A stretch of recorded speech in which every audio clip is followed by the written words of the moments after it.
Hello, good day, everyone. This is our webinar series, educational webinar series. Emma, can you hear us?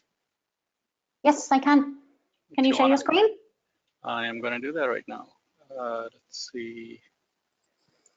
Here it is. Can you see it?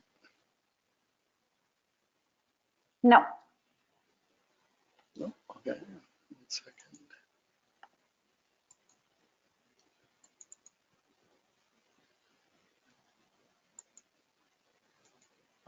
They've changed a few things. Can you make me the presenter? Oh, change presenter. I think I have to make myself the presenter. Okay, there you go.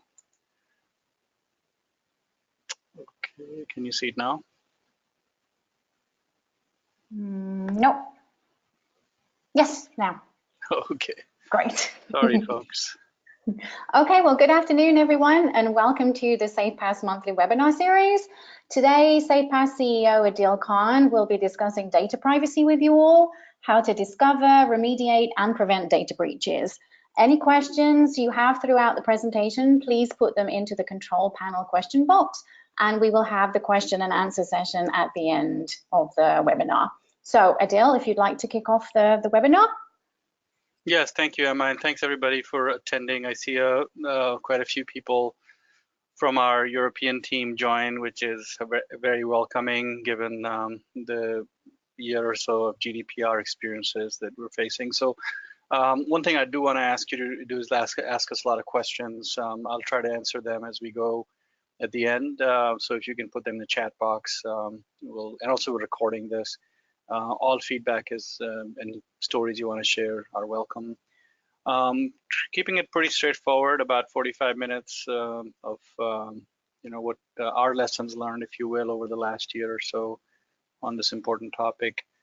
So I'll cover some of the principles that are driving our European colleagues under the EU guidelines to improve data protection. And I was reading Compliance Week this week, and they had some interesting information about how California, at least, and other states are adopting similar principles. So it's sort of GDPR, General Data Protection regulation out of Europe has become sort of the gold standard for data protection. And we, being in the compliance and governance risk business, really appreciate that because it gives us a guideline to offer our customers a way to protect information. So that's what I'll talk about as a principle, just to get us all on the same page, because I think that helps us sort of talk about what are the best practices to then lead organizations into a compliance framework that is driven off the guiding principles laid out in the market. And then we'll talk a little bit about our solution and what we have done over the last year or two developing data protection at SafePaaS. There are a number of partners that are working with us at different levels, everything from data mapping to data discovery. And so I'll see if I can mention some of them as I talk through these controls area as well. And then there's definitely a Q&A section at the end. Introductions, we'll keep it brief, just so you know who we are, what we're doing next.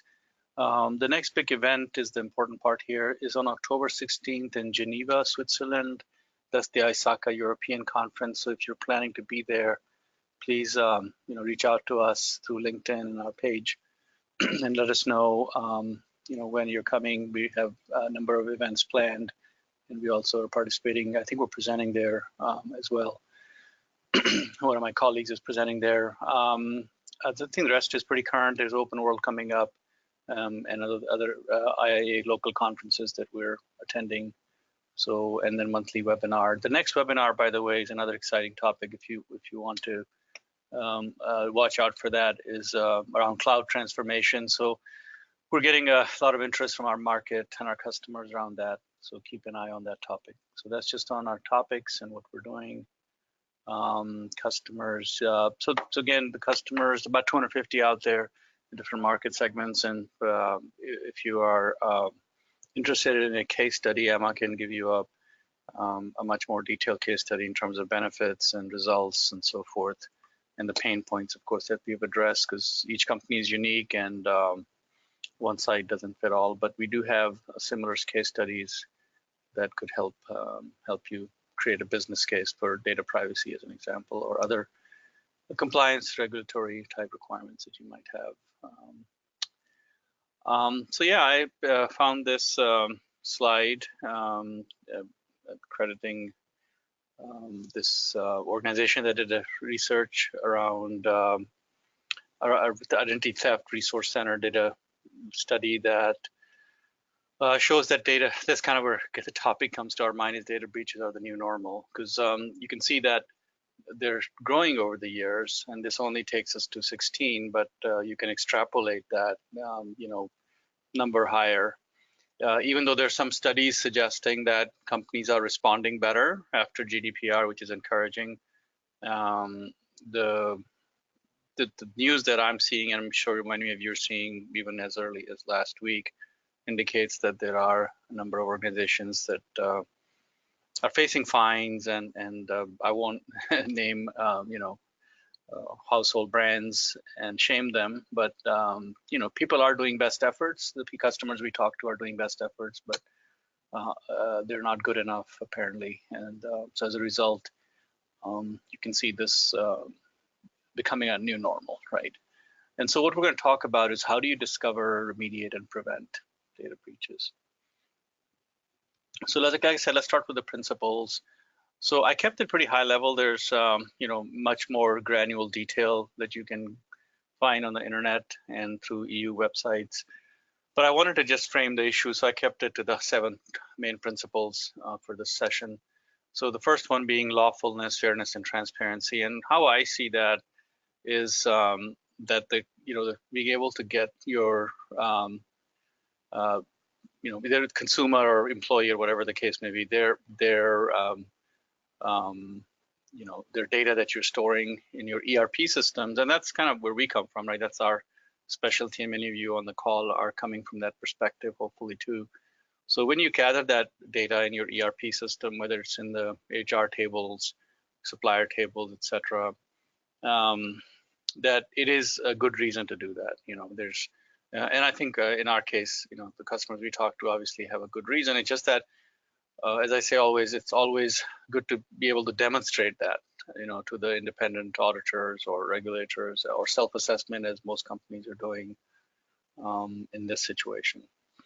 So being able to consent to that. So we'll talk a bit about the solutioning a little bit later, but that's a key objective or guiding principle for us and our clients.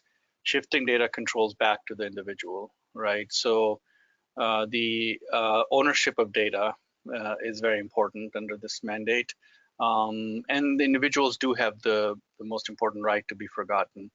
So we don't want the data to be left in systems, ERP systems like Oracle, ERP, and cloud, and all that, for an unspecified amount of time for no reason, no good reason. But it's a challenge, as you can imagine. If you're a manufacturing company and you make automobiles, you have to have warranty. And so if somebody wants to remove that data, what's the best way to remove it, yet not trip over another compliance issue around warranties that you need to honor, or recalls you may need to offer.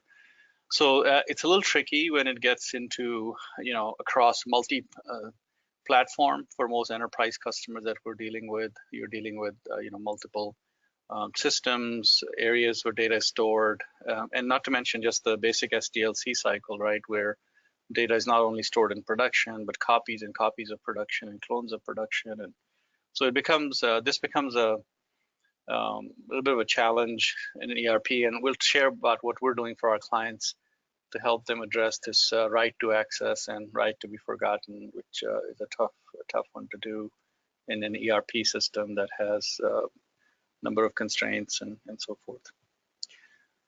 And then accuracy and purpose. So making sure the data you have is accurate. I mean, this is more for some social media probably, and unstructured data. In case of our ERP customers, for the most part, I don't want to be naive about it. I mean, for the most part, it's good, but you should look at it and take a look if married names have changed, and other life situations that require people to just make sure that there's timely processes in place to update that data and give suppliers, employees, other constituents that have access to your ERP systems, give them an opportunity to correct it. I mean, recruiting, if you're using iRecruitment, that's another kind of an area of concern for our clients.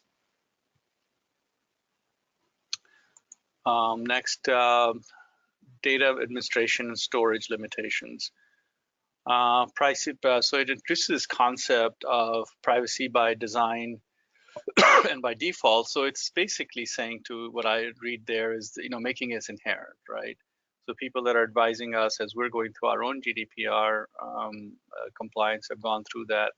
What we're finding is that we really need to think about data in a way that the privacy is designed into it. So, for example, what we're doing at SafePaaS is for each attribute that we take in, for example, we're giving our clients the ability to mark that as a data privacy attribute down to the inventory level, and I'm going to talk about that solution a little bit.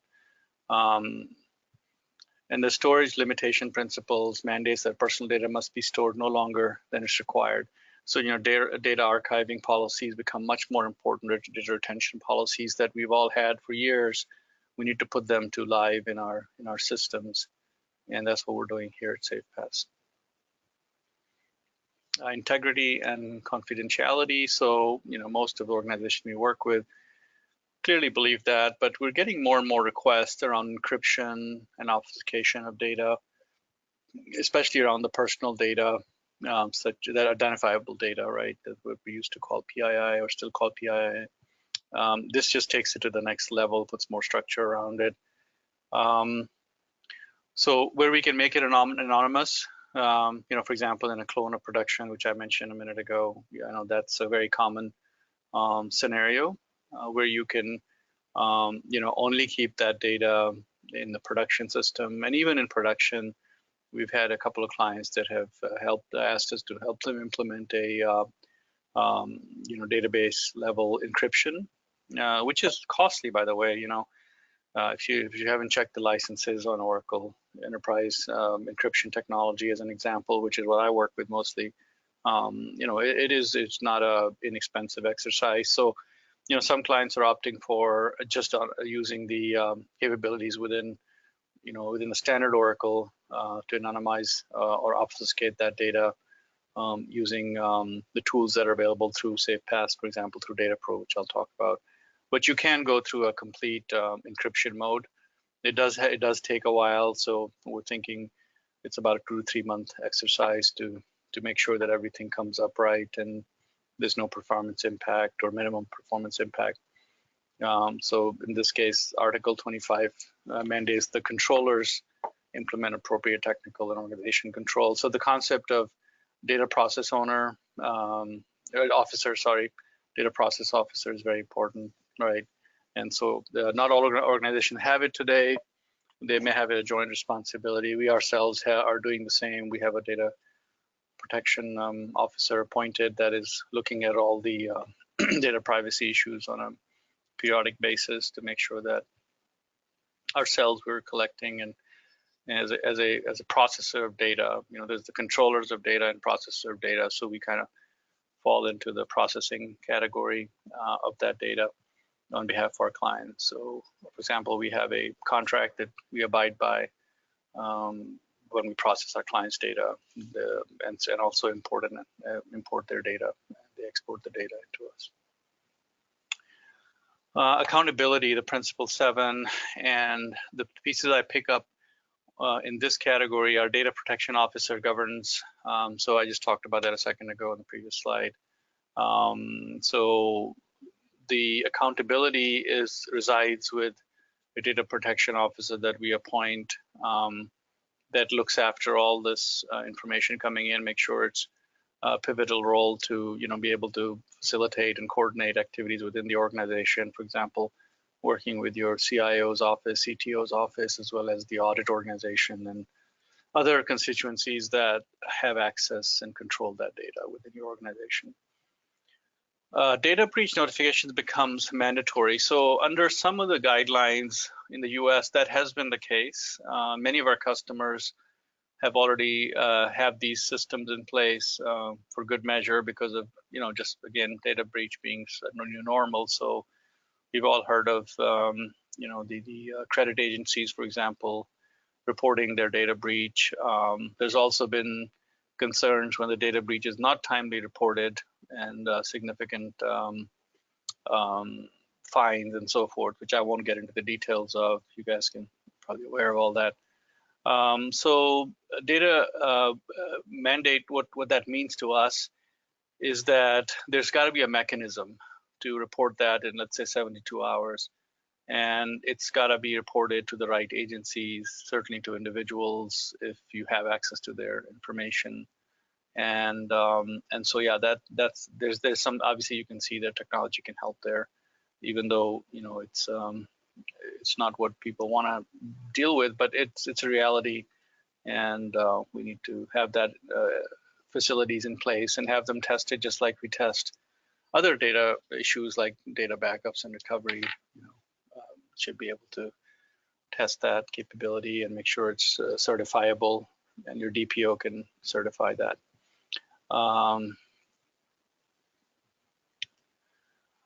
The heightened requirements for processors. So that's folks like us, like SafePaaS, because we process data for the controllers, which are customers. So that basically extends to us as a processor, right? And so like I said earlier, we're providing our clients with assurances and legal agreements in which we're entering to ensure that the controller's data is treated with the same level of accountability that the controller would expect for their internal data, right? So we're doing independent audits, we're doing self-certifications, we're doing analysis to ensure that we can comply with our client's data. And if you're a processor, of course, same thing you would need to do. They must ensure adequate technical and administrative controls are in place. And I'll talk about those controls in subsequent slides, what those are and how controllers and processors are interchanging that information. And if there are any gaps between the controllers and processors, how to shrink those and how to minimize those gaps or to replace them completely, remove them completely. So that gives us a kind of an overview of what the key principles are. Again, there's quite a bit more. We can just spend 2 hours talking about it, and there's plenty of webinars available on that topic. So I didn't want to rehash what's already out there. Let's talk about the next step, which is, what are some of the best practices that our customers and partners are following. So these are some, slides that I've put together based on my travels in the trenches with our clients and partners on what they're doing and what methodologies they're developed in the last year. I'll call them best practices, even though they're sort of maturing best practices. They're not, the final word, clearly, like we have in other areas of IT general controls. So data governance, overall management, it's about data governance, essentially. That's where this whole data protection falls into, right? So data governance, on the other hand, has been a very mature process and has been around a long time. So it provides us a little bit of a guideline, and some of the folks are following an ISO guideline or a NIST guideline. So there are good frameworks available for you to go down this path. Even though GDPR principles are high level, you can implement a framework that's best suits your business. So general questions from a data governance perspective that we ask as a good steward of data is, what do you know about what do we know about our information? So being able to just understand what data you collect, how you store it. It sounds like a straightforward question, but it's hard to answer when your ERP system has thousands of tables and copies of those tables possibly and clones of those tables. So it's a easy question, but maybe a hard to answer unless you have some really good insight and tools to gather that information. Where does the data come from? Again, a simple question, but hard to answer because it comes from many sources. It comes from users entering information through their computers, through mobile devices in these days, as well as interfaces feeding into your systems directly from other systems. So it can get pretty complex unless you have a good data lineage and data mapping, data discovery type capability. And hidden behind that question is also master data, right? So what is master? What is, where can you edit master? Where can you view that? So that's been a data governance challenge for customers for many years, not just from a privacy perspective, but just from master data management perspective, right? Does this data adhere to company policies and rules? So rules are being rewritten, right? So we're writing the rules based on these principles. And so, there needs to be essentially an assessment, and I'll talk about that in a second. So again, from a best practice standpoint, while the GDPR principles are new to many of us, especially with just 1 year of history around what's happened and just seeing what EU's directive really means, the data governance methodology and frameworks have been around for a long time. So by leveraging the data quality, the data policy and rules management, data processing management type principles, we can apply those to GDPR to achieve the objectives laid out. So this is something that I've put together based on my work in the field with some of our partners and clients, kind of a checklist, right, that helps us look at it from a technology, process, and people perspective. So when you take on this journey, again, from a data governance perspective, this is a typical data governance plan. Again, this had a best practices plan. So the first thing you do is inventory, your data overall. Where are we? So inventory would mean, do our people know what our policies are, code of conduct, and knowledge around data management? And so inventory of that. Have they reviewed it? Have all employees reviewed our data management policies? And do we have any independent verification of that review process? So, that's the knowledge code of conduct piece that we need to enable throughout the enterprise. And then from a process standpoint, are we entitled to process this data? Who is accountable? So the concept of data owners, just like we have control owners today or process owners. If you're using a third-party processor, do we have the right agreements in place with them? So for example, SafePaaS has a legal document agreement essentially that we're signing with clients that fall into this category. And so other suppliers would be doing the same. So if you're hosting with, let's say, a cloud vendor like Oracle or Microsoft, do you have those? And then finally, how is the technology, the database, the network, the systems where this resides, how does that impact? What are the pieces? So where do we store the data? How do we transmit the data? What system that goes through the interfaces? So that's basically a data inventory map that most customers that have impacted have brought in, consulting firms and internal resources together and put together a team and kind of gone through that first level of assessing it. If not, then this is something. There's plenty of good folks available through our partner network, everything from Big Four to individual independent contractors and individual advisors that can help you do this, leveraging our tool if possible. The next one is insight. So once you build out the inventory, then you kind of look at assessing where the risk is. And that's where technology can help you.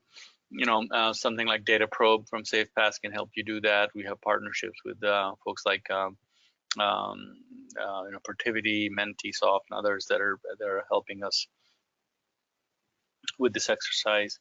So in terms of insight, what are the risk awareness level, again, from an employee perspective. So, you can use surveys of different employee surveys to streamline this.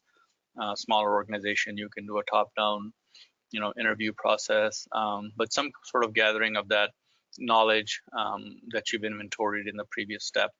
And then in terms of process, audit of the process itself, process and procedure review against actual practices to confirm that, in fact, the process is following the desired objectives based on the policies. And then finally, testing the network and systems and applications. So, in case of our customers, majority of Oracle EBS or Oracle Cloud customers, etc., being able to look at, the areas where data is stored. And I've got some examples in the next few slides. Okay, and so once you've got the insight, then you can put together a plan on where you have to do remediation. How do you do workshops to train the employees that are not aware of it, and to make sure there's awareness, get online training, for example, and then set up the privacy organization, like we talked about, a data processing officer that is responsible for implementing this plan. If you have a CISO organization, that's where I see that role coming in as well. And then being able to, like I said before, being able to put everything from encryption to the better design to better roles management to access controls. Like, I've got an example at the end of how we help customers with access controls to data, just like we do that we've done for years around segregation of duties. And then just to kind of finish this slide off, kind of taking a little longer than I expected on this, quite a bit of information here. But next is, what do you do then, right? So now you've got analysis done, you've got a plan in place, now you've got to execute that and get it done.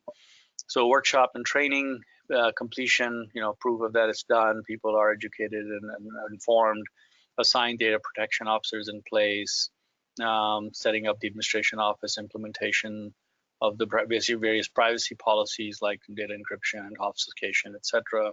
And then evaluation on a periodic basis, or you can also call it monitoring, right? What improved, what KPIs are we tracking, and so forth. And so this simple 5-step process is a good roadmap for you, and you can use this to benchmark where you are in the process. And if there's any holes you see in the process, you can dig into the details with us or your partners that are helping you do this. So since we're a technology enabler, right? So we come from tools and technology perspective. So there are some ways to automate this process, right? So we can, for example, apply some technology and tools to identify what data you have and which tables it resides. And I won't have time to go through each one of them. These slides will be available. But you can see that we can help you assess the data location, the data type, data category, data classification, and data policies versus what's actually in your systems, whether you're a controller or a processor. And we're using this methodology internally on our own customers' data that resides in SafePass Cloud. How long must you keep this data versus what's in your actual systems? So a gap analysis, step 4. Who has access to data? So again, being able to leverage the capabilities we have built for the years around data access, applying that to function access, applying that to data access. And then some of the more business questions down at the bottom here, like who's our DPO, what are they doing about it, how often they're conducting their assessments, looking at those results. Do they have the right tools in place to do their assessments on a periodic basis, like the survey of the employee population as well as systems? Do you test your security? What are some of the capabilities you have in place to verify your policies? Where is the data stored? So data location is important in some cases, even though my understanding of GDPR is it's not restricted. Data residency itself is not a requirement, but any import, export of that data is. So a little bit of a nuance there that we can help with. And the security, how secure is the data? Again, a very straightforward, seemingly question, but hard to answer without good tools and techniques. How do you share it with others? So again, so those are some of the areas where we can help automate many of these steps for you using our survey tools as well as our data probe assessment tools.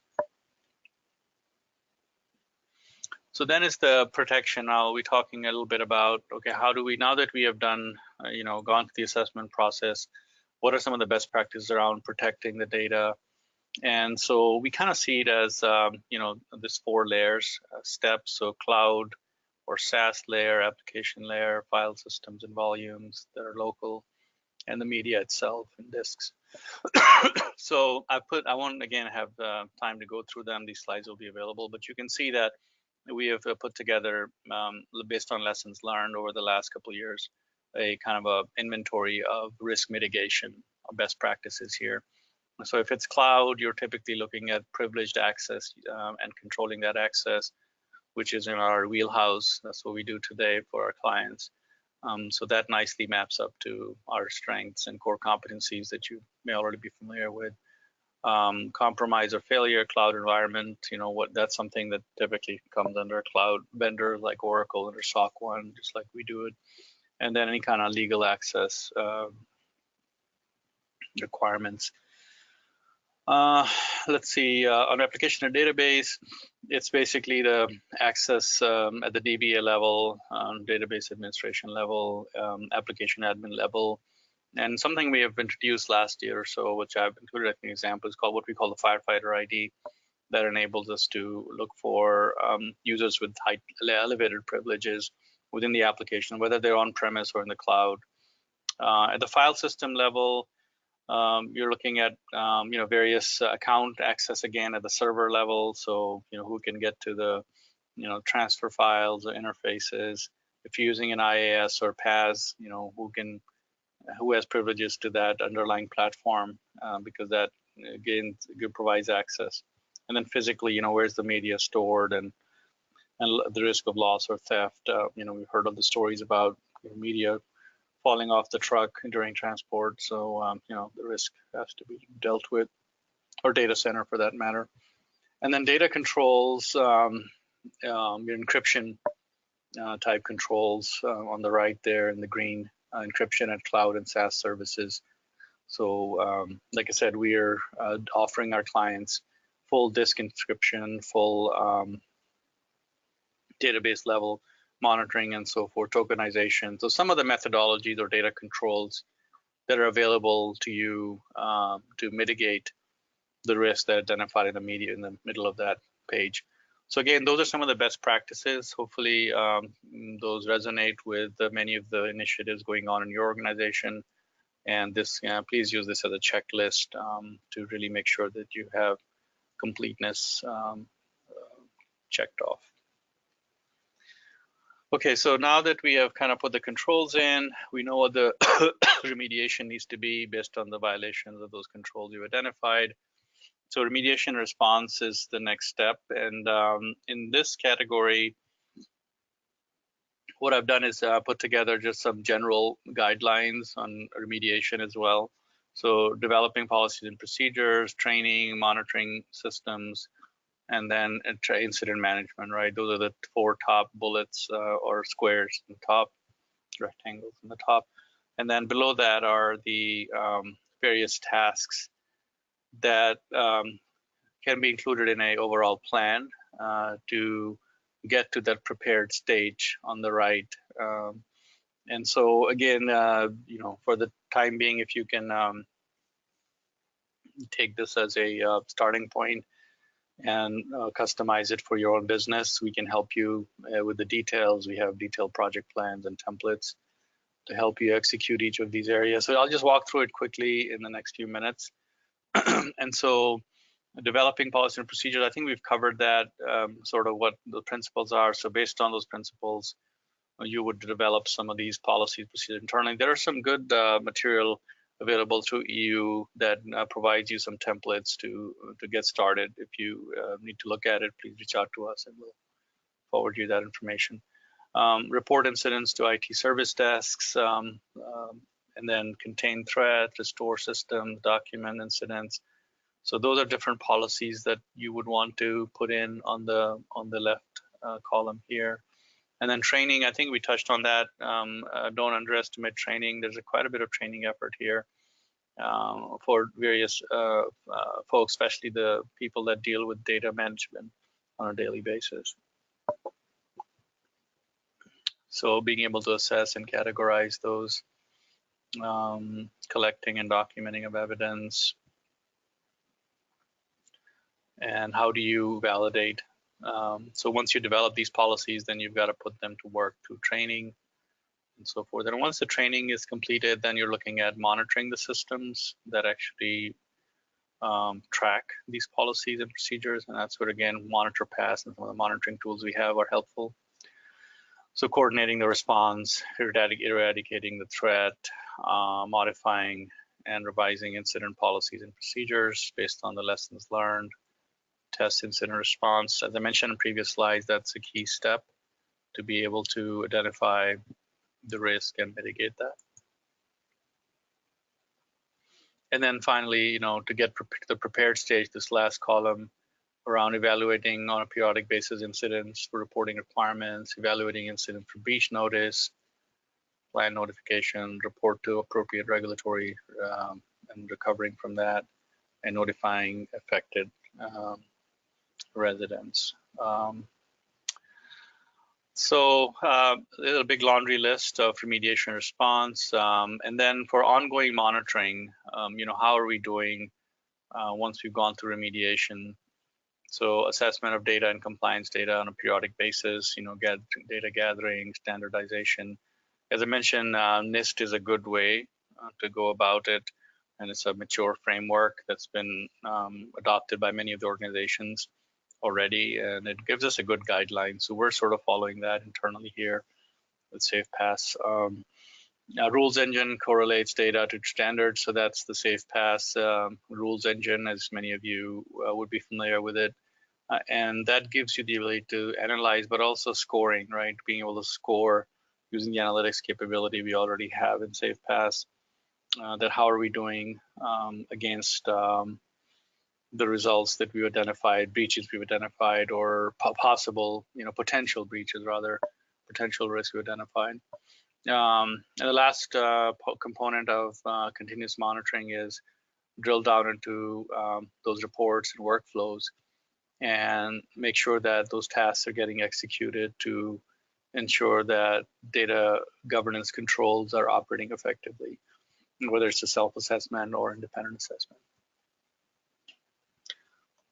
So that was the last step in best practices. So I took you through, just to recap, how to put together a plan, and then within that plan, how to go through, basically everything from assessing the risks to implementing controls based on the gaps you identify, and then remediating and fixing the issues that came out of implementing those controls, and finally enabling a continuous monitoring approach so this becomes a sustainable process. So that's in a nutshell what best practices are. And then last piece I want to talk about in the next few minutes is what are the controls that we can help you with to get you started, depending on where you are in this maturity model, and whether you just want a little bit of help in a certain technical area or a complete implementation of data protection. With the help of our partners, like I said, we can offer you the complete solution as well. So let's talk about controls. So what are controls applicable to? Typically, it's around the suppliers, employees, and stakeholders. So just some examples of personal data, name and email are just sufficient to call it personal data. There's other details. If you contain those in many systems, they will also be available.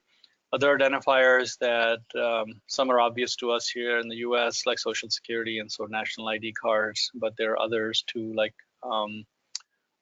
bank accounts and things that are stored in Oracle databases or other databases for that matter. Financial data, so salary information, paid, tax, so forth, and health information. So all of these are risk areas, and they require us to take a look at our employee, supplier, stakeholders, and identify and assess that. So apply that best practices to these areas, and maybe others based on industry you're in and so forth. So this is not an exhaustive list, it's just an example. So let's take a look at employee data, right? So employee data is stored in, I picked up an Oracle EBS form as an example. And so employee data is stored here. You can see that we have date of birth, we have the person's name, their social security number, age, date, and then you can see for, I don't have time to go through each one of them, but you can see that companies can store employment details, background information, medical information, benefits information. So that's typical, right? Whether using Workday or Oracle Cloud or HCM or SAP, PeopleSoft, etc. So all of these systems will have something similar. I just picked on Oracle because that's what I'm comfortable with. And then you have also user data. So you have user information, and that alone is sufficient. And it's not that people have access to not many people have, of course, access to the previous form, which is employee form. You hopefully have that protected already. Most good organizations have done that. But user data is more readily available, and you can see that, user EBS username and email or their person data isn't enough to call it a data governance risk, right? Because you can identify the person through their email and their name in Oracle. So this data is readily exchanged and available through many reports, and many people have access to this data in an organization. So it creates a broader challenge for us. And so to address this challenge, what we suggest is in production, scan for sensitive data. So you can use encryption capabilities within Oracle. You can also use Oracle encryption tools, which are not cheap.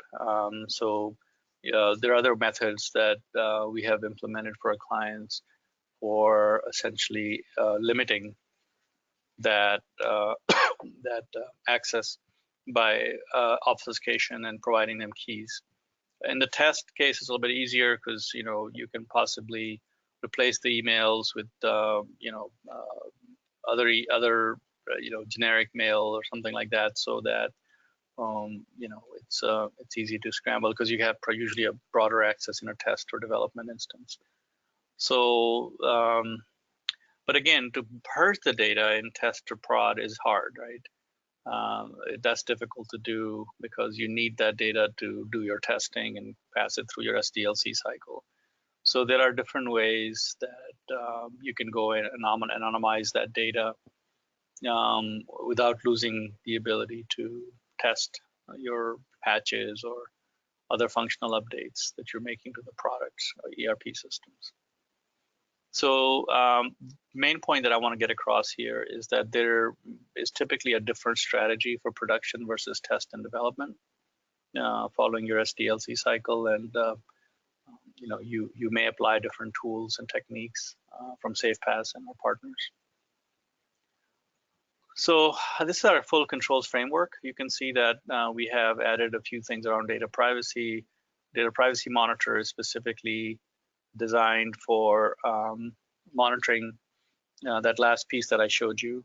And then data probe is what we're using to do discovery and assessment, as well as iAccess for tracking access to the data. So if you were to look at evaluating SafePaaS to help you accelerate your remediation process or your compliance process or your ongoing sustainability, now that you've gone through this, you don't want to have armies of consultants every year come in and do the same exercise over and over. This is the year to automate, right? The first year, we understand, was a fairly manual process for most organizations, but now that you've invested all this cost into it, year 2 onwards should be the year of automation, and that's where we're helping our clients. So that's where they're reaching out to us. So these are 3 components in SafePaaS where we have purpose-built them. Again, data privacy monitor is new, iAccess has extended capabilities, and data probe.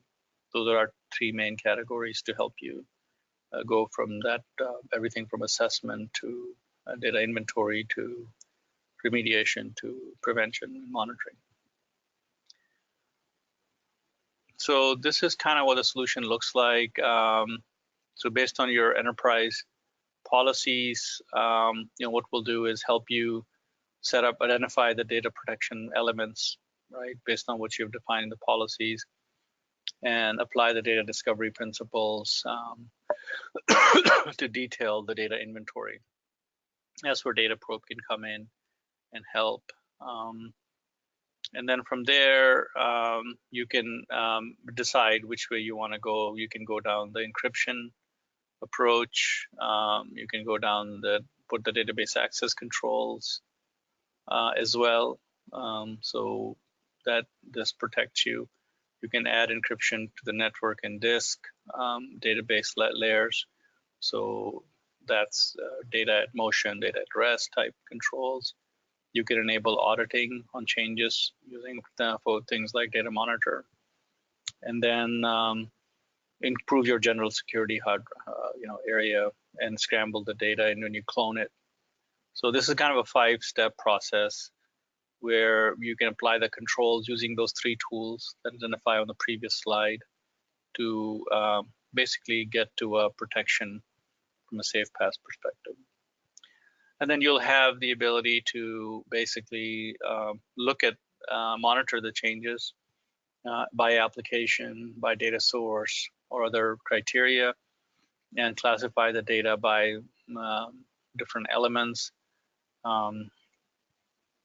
along with the drill down capabilities to see where the exposure is from this graph that are available in the Data Monitor dashboards. And then from there, you can do data classification and look at sensitive data and so forth. This is an example of a slide that I borrowed from one of our partners to just show that it can come down to the access level. And then to automate,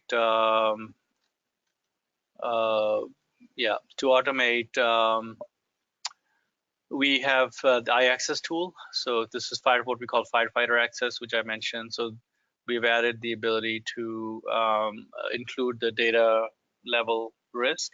So when a request comes in, for example, for general ledger user or HR user, we also look for, with this enhanced capability, we can look for a possible violation of a data privacy principle. So the user will get a request that, hey, somebody has requested this, and it also show you the any data privilege violation that might occur as a result of that. So before you approve the access, you can see that there's a issue with the data provisioning and be able to mitigate that risk. And then there's a report that'll show you what requests have come in, what data protection violations possibly may have been identified and remediated. So you have enough full audit trail for monitoring purposes as well. So that's basically how we can help you through iAccess. Data Probe is, more of a back-end tool. If you don't know, we can talk about it, but basically produces more of a data map for the DBAs and the DPOs, data protection officers. So I don't have screenshots on it yet, but we'll add that to the next deck we do. And same thing with the monitoring controls. So that's incorporated in our MonitorPaaS. So that's in a nutshell what I wanted to share with you and leave you with today, as far as tools that we are adding to our platform to help you track and monitor data protection policies, procedures, and controls, as well as implement some monitoring capabilities.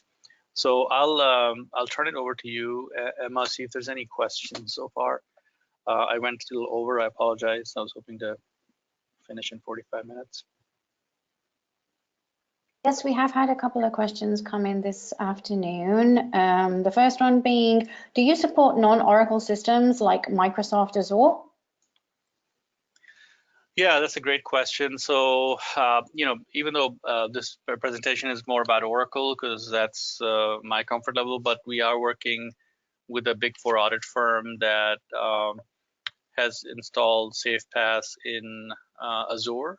And so we're completely supporting Azure. And one of the ways that that we're able to perform this type of thing is through REST services. And so we can go into like a SQL Server or the cloud version of that and do the same kind of scan through Data Probe, which also includes REST services that can scan a cloud data source, whether it's Oracle Cloud or Azure Cloud or something else. So yeah, that's a great question. Thank you, Emma.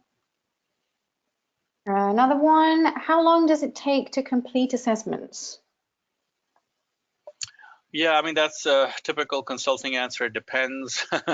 It depends what's in scope, how many systems are in scope, and then, how prepared you are already.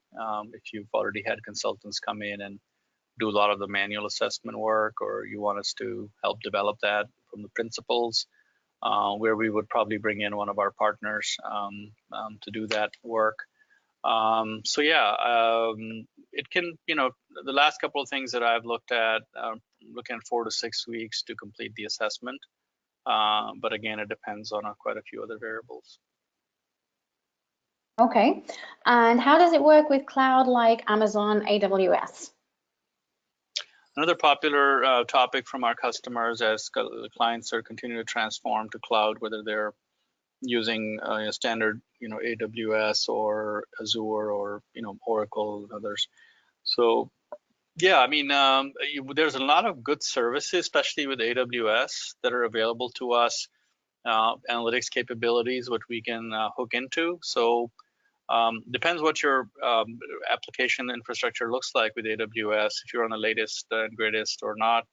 But there are a number of analytics available in the, for cloud customers that are, and I include some of the Oracle customers that are hosting with AWS as well in that category. And so we can leverage those through web services again, just like Azure.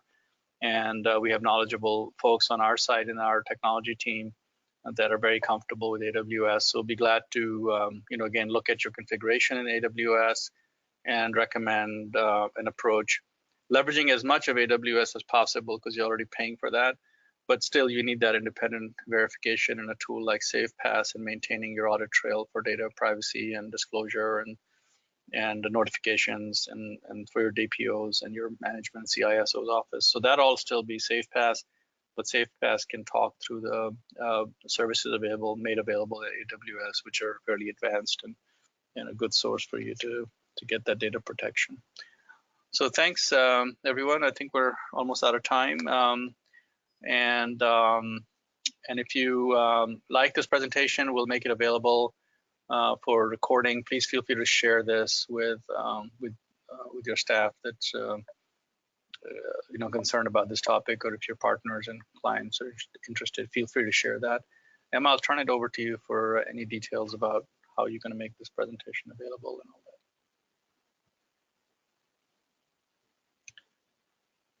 Thank you for joining us today. If you do have any further questions or wish for further information about SafePaaS data protection solutions, you can contact me through LinkedIn, Emma Kelly, or you can contact us through our website, safepaas.com, where you will also be able to find the recording. We have had a couple of last questions come in. Adil, do we have time to answer? Oh, yes, of course. I'm here as long as you need me. I do see some more coming in, yes. Yes, so what about its ability as BI integration with audit tools?